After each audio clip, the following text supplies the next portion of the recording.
პარლამენტში დროებით საგამოძიებო კომისიაზე გიორგი გახარიას მისვლის გამო მას კომისიის თავმჯდომარემ თეა წულუკიანმა მადლობა გადაუხადა და აღნიშნა, რომ მისი მისვლა ერთგვარად ნიშნავს იმას, რომ გიორგი გახარია აღიარებს პარლამენტის ლეგიტიმურობას. თავად გახარიამ აღნიშნული კატეგორიულად უარყო და თქვა, რომ მისი იქ მისვლის მიზეზი ის საინფორმაციო შტურმი, რასაც ეს კომისია ახორციელებს. გახარიას მტკიცებით ის მივიდა იმიტომ, რომ ის გამოძიება, რასაც ეს კომისია აწარმოებს, იყოს ობიექტური და მან საზოგადოებას მიეწოდოს დეტალური ინფორმაცია.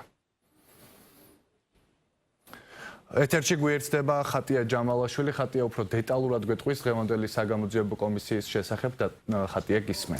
უკვე მე-6 საათია, რაც დროებითი საგამოძიებო კომისიის ხდომა მიმდინარეობს. დღეს დეპუტატების კითხვებს და საგამოძიებო კომისიის წევრების კითხვებს პასუხობს როგორც ყოფილი პრემიერი, ასევე ყოფილი შინაგან საქმეთა მინისტრი გიორგი გახარია. გიორგი გახარიას დეპუტატები უსვამენ კითხვებს ძირითადად 20 ივნის 2019 წლის 20 ივნის განვითარებულ მოვლენებთან დაკავშირებით. ერთ-ერთი მთავარი კითხვა რაც გიორგი გახარიას მისამართით ისმის, ეს არის თუ რატომ მიიღეს მოქალაქეებმა რუსთაველის გამზირზე მიმდინარე აქციის დაშლის დროს რეზინის ტყვიებით დაზიანებები. გიორგი გახარიამ განაცხადა, რომ მის მიერ გაცემულ ბრძანებებს შორის არ ყოფილა რეზინის ტყვიების გამოყენების ბრძანება. გიორგი გახარია აცხადებს, რომ მან გასცა ბრძანება, რომ სამართალდამცველებს შეეძლოთ გამოეყენებინათ როგორც წყლის ჭავლი, ასევე ცრემლსადენი გაზი, თუმცა მას რეზინის ტყვიები არ უხსენებია. გიორგი გახარია არ გამორიცხავს, რომ სამართალდამცავებმა თვითმოგერიების დროს თვითნებურად გამოიყენეს რეზინის ტყვიები, თუმცა მას შემდეგ, რაც გიორგი გახარიამ აღნიშნული ინფორმაცია შეიტყო, ის აცხადებს, რომ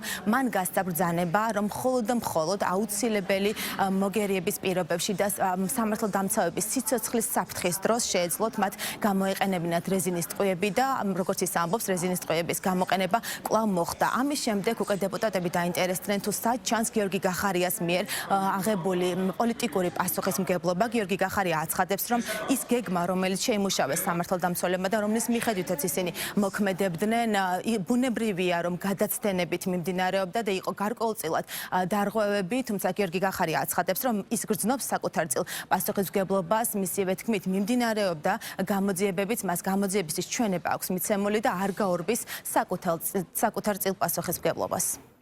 ბატონო გიორგი, თქვენ ის მაინც არ გინახავთ მეთქი ეს გკითხეთ.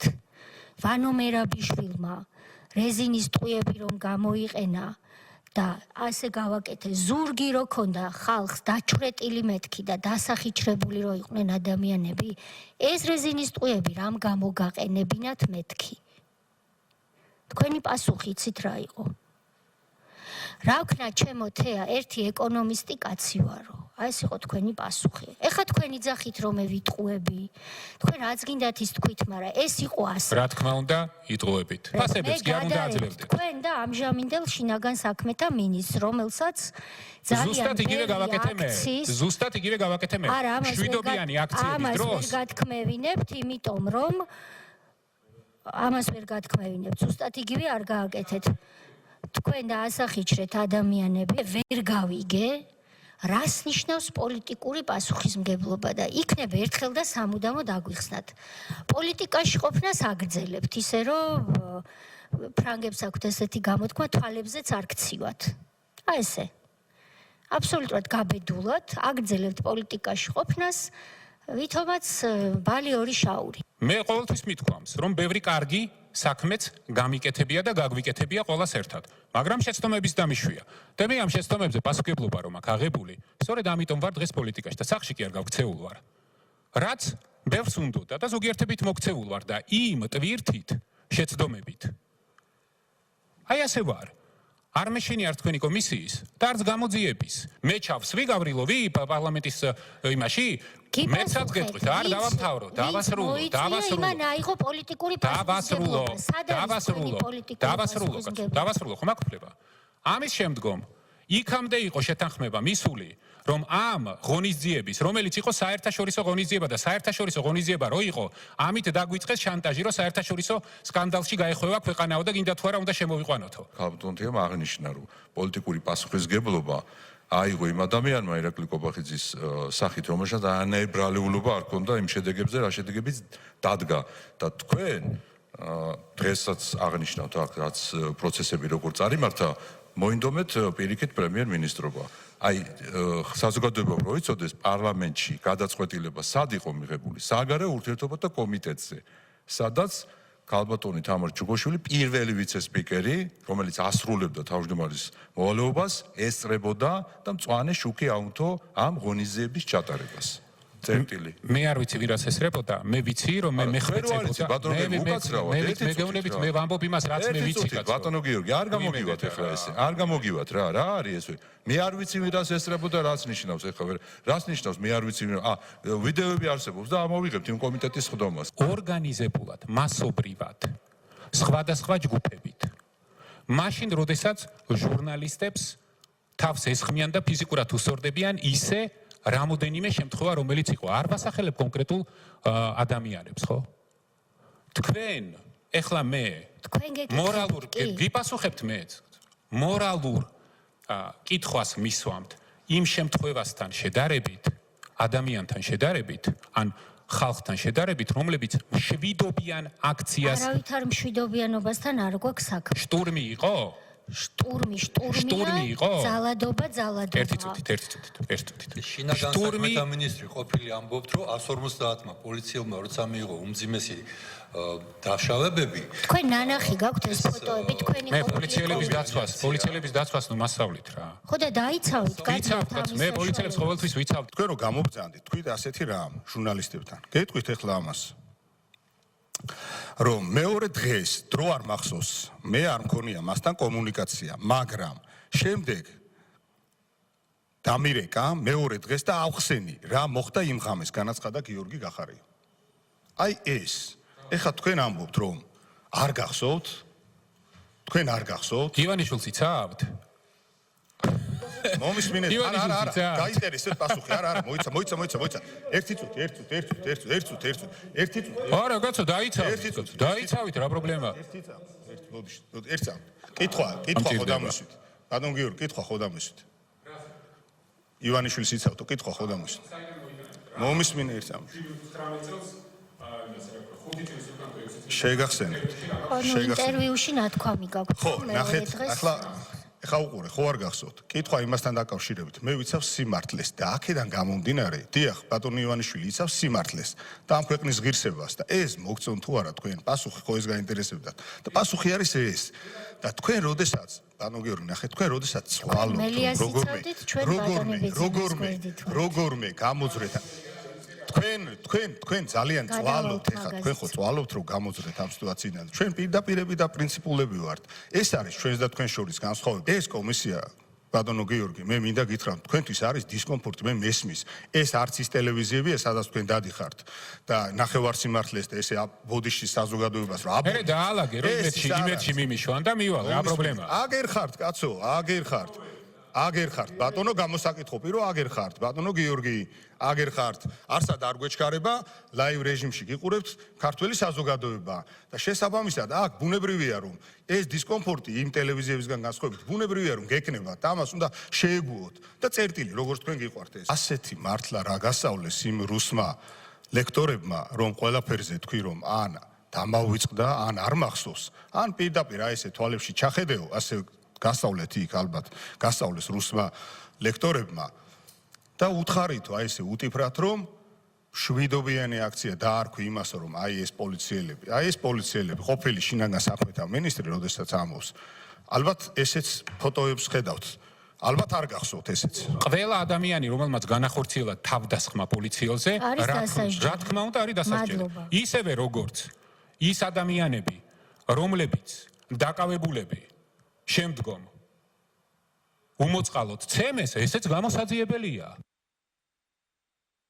დღესაც ივნისის მოვლენების გარდა დროებითი საგამოძიებო კომისიის ფარგლებში დეპუტატები დაინტერესდნენ სხვადასხვა საკითხებით იმ პერიოდით, როდესაც გიორგი გახარიას პოლიტიკური თანამდებობა ეკავა, კერძოდ კი საუბარი შეეხო სოფელ ჩორჩანასთან განვითარებულ მოვლენებს და იქ დადგმულ საგუშაგოს, როგორც დეპუტატებმა განაცხადეს, კერძოდ კი თია წულუკიანმა განაცხადა გიორგი გახარიას მიერ მიღებული გადაწყვეტილების შედეგად სოფელ ჩორჩანასთან საგუშაგოები გამრავლდა და დაძაბული იყო ვითარება. გიორგი გახარიას განცხადებით ბოლო პერიოდში ქალაქში სოფელ ჩორჩანასთან მის გარშემო მდებარე.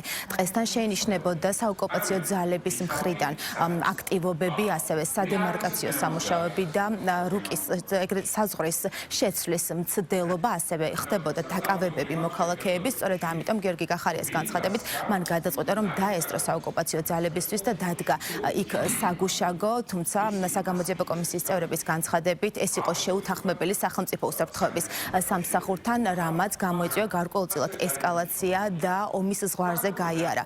საქართველომ გარდა აღნიშნული საკითხისა დღეს გიორგი გახარიას კითხვები დაუსვეს ასევე ნიკა მელიასთვის დეპუტატის მანდატის მოხსნაზე და ასევე მის გადადგომასთან დაკავშირებითაც.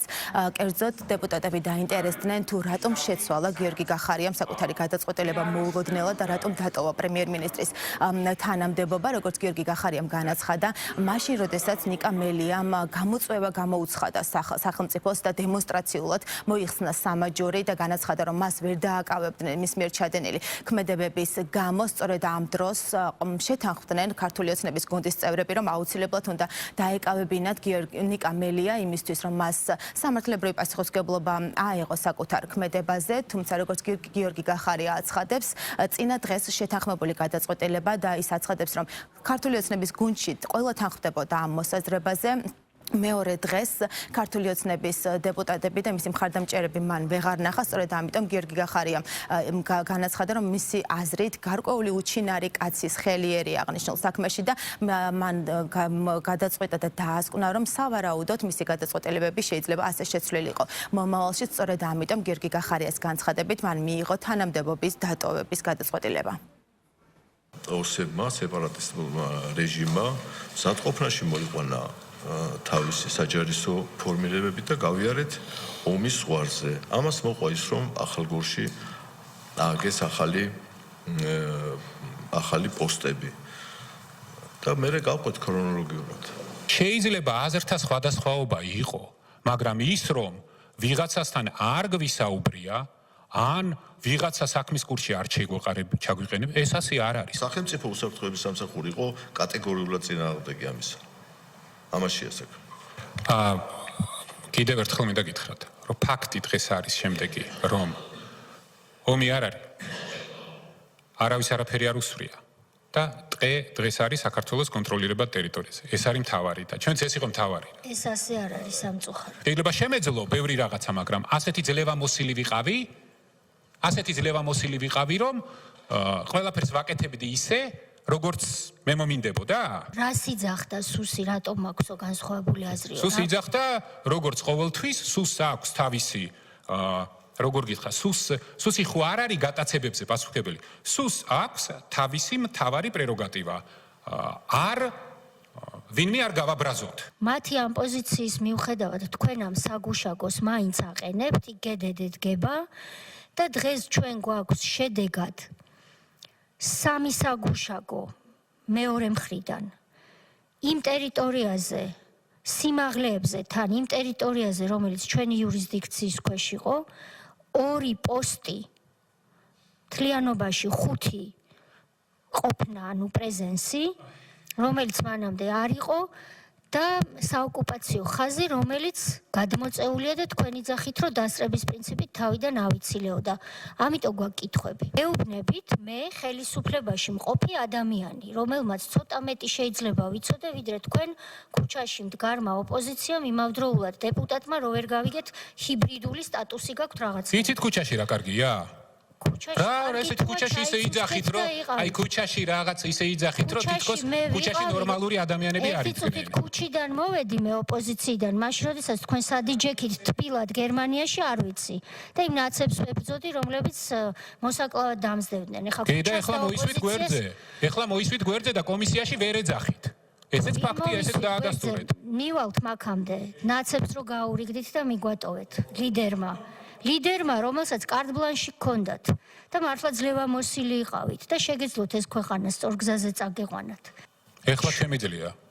ჯერ არ შეგიძლია. ეხლა შემიძლია. კი, ნახავთ მაგას. ის რა შეუძლია. პარლამენტში ვერ შემოგიბედავთ. ეს დასკვნა გადაიგზავნება პროკურატურაში და ვინ რას ვართ აცდენილი მე გამოიძიებთ და დამიჭერთ. ვის რა შეჭirdებით მე არ ვიცი. არავის შევთანხმდით. რას მომიყვანით მაშინ თუ არ გჭირდებით რა? თქვენით მოხვედით, ჩვენ დაგიბარეთ, მოხვიდოდით, მაგრამ პარლამენტში გინდათ და რა უნდა. პრემიერს მაინც თუ შეუთანხმეთ და პარტნიორებთან ხომ არ გქონიათ რაიმე შეთანხმება, იმიტომ როგორც წესი ასეთი გაბედული გადაწყვეტილებები პარტნიორებთან თანხმდებოდა. მე ჩემი უფლებამოსილების ფარგლებში არავის არაფერს არ უთანხმებდი. განსაკუთრებით ვიღაც პარტნიორს. არ ვიყავი ძლევამოსილიო და ვიყავით მეთქი და არა, მე არ მithქვამს რომ არ ვიყავი, ეხლაც არ უჩივი მეთქი, გითხარით პირიქით. რავით არის საათი, ჩვენ არსად არ გვეჩქარება. ნუ მანიშნებთ საათზე, დროს აქ ჩვენ ვადგენთ. შესაბამისად, თქვენ შეგიძლიათ დაბრძანდეთ თქვენს მანქანაში, წაბრძანდეთ ჩორჩანაში და შეძლოთ მიხვიდეთ იმ საოკუპაციო ხაზის იმ ნიშნულზე, დღეს ხვალზეგ, სადაც მინისტრობისას მიდიოდით. რომ ვეღარ მიხვალთ, მერე უნდა შეწყვიტოთ თქმა, რომ თქვენ რაღაცა გადაარჩინეთ ჰექტრები. როდესაც შეიკრიბებოდა უმრავლესობა პლენარულ სხდომაზე, მხარი დაეჭირათ აღმასრულებელი ხელისუფლებისთვის და მოეხსნათ ბატონი მელიასთვის იმუნიტეტი. გქონდათ თუ არა ეს პოზიცია? დიახ, მე მქონდა ეს პოზიცია, უფრო მეტსაც გეტყვით, როდესაც მაშინდე არ მახსოვს მაშინ რა თანამდებობაზე იყო. ვერ დეპუტატებთან რაღაც პრობლემები იყო, ყველა არ ეთანხმებოდა, მაშინ კობახიძე მოვიდა ჩემთან კაბინეტში, ძალიან კარგად მახსოვს, მთხოვა, რომ მე მივსულიყავი პარლამენტში, პარტიაში, მესაუბრა დეპუტატებთან, მითხრა, რომ დეპუტატების დათანხმება საკმაოდ რთულია ამ იმუნიტეტის მოხსნაზე, არიან ადამიანები, რომლებსაც განსხვავებული აზრი აქვთ და მჭირდება შენი მხარდაჭერა, რომ იქნებ ეს ხალხი მომეხმარო, რომ დავარწმუნოთო. მე ვთხარი არანაირი პრობლემა არ არის, მივედი, ეს შეხვედრა შედგა, იგივე პოზიცია დავაფიქსირე. საკანონმდებლო ხელისუფლება ეკითხებოდა აღმასრულებელ ხელისუფლებას, რომლის ნომერ პირველი წარმომადგენელი იქ იყავით თქვენ. ისინი კითხულობდნენ, დაზღვეულია თუ არა რისკები საგარეო პლანზე, რომ დეპუტატისთვის იმუნიტეტის მოხსნა და ასე დაკავება ძვირად არ დაუჯდება ჩვენ სახელმწიფოს საგარეო პოლიტიკურად. ამ კითხვას სვამდნენ და გასაგებია რომ თქვენ გეკითხებოდნენ, იმიტომ რომ იმ საგარეო მინისტრის ხელმძღვანელი თქვენ იყავით. და მეორე იყო რომ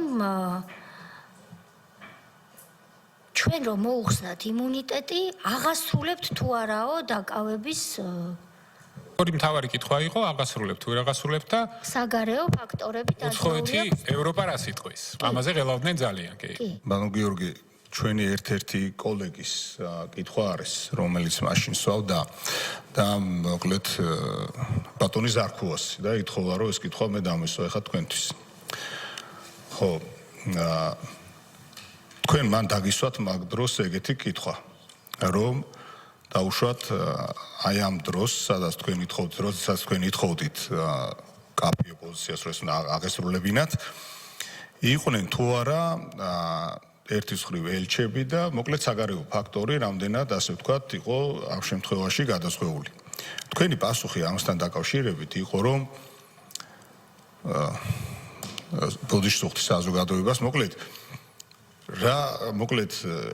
რას კითხულობ, რაზე ვლაპარაკოთ, ბატონო ირაკლის შეაწუხებულიო ესე უთხრა. უფრო სხვა სიტყვებით, კი, დაახლოებით, ხო, უბრალოდ საზოგადოებას. ზარქუა რა შეაწუხე გულიო, დასაჭერია და უნდა დავუჭირო. დილას ვრთავ ტელევიზორს და ვიგებთ, რომ გუნდის წევრი, მე და სხვები უამრავი.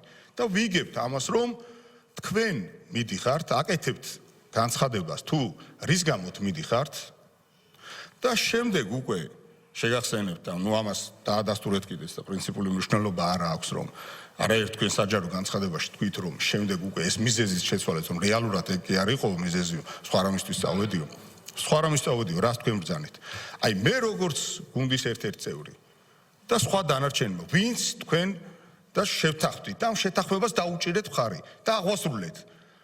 თქვენის მხრიდან ვიყავით თუ არა, როგორც მინიმუმ, ხლა არ მინდა სიტყვა ღალატი, მაგრამ ნუ არ ვიცი, სხვა სიტყვას თქვენ შემომაშველეთ. აი ამის მსხვერპლი რომ თქვენი მხრიდან როგორც მინიმუმ უღირსი საქციელის მსხვერპლი. დროებითი საგამოძიებო კომისიის ხდომა 6 საათს გაგრძელდა, ის რამდენიმე წუთის წინ დასრულდა. დღეს დროებითი საგამოძიებო კომისიის წევრებმა მხოლოდ გიორგი გახარიას და მისი პოლიტიკური თანამდებობის დროს განვითარებულ მოვლენებს დაუთმეს დრო. მადლობა დროებითი საგამოძიებო კომისიის დღევანდელ ხდომაზე ხატია ჯამალაშვილი საუბრობდა.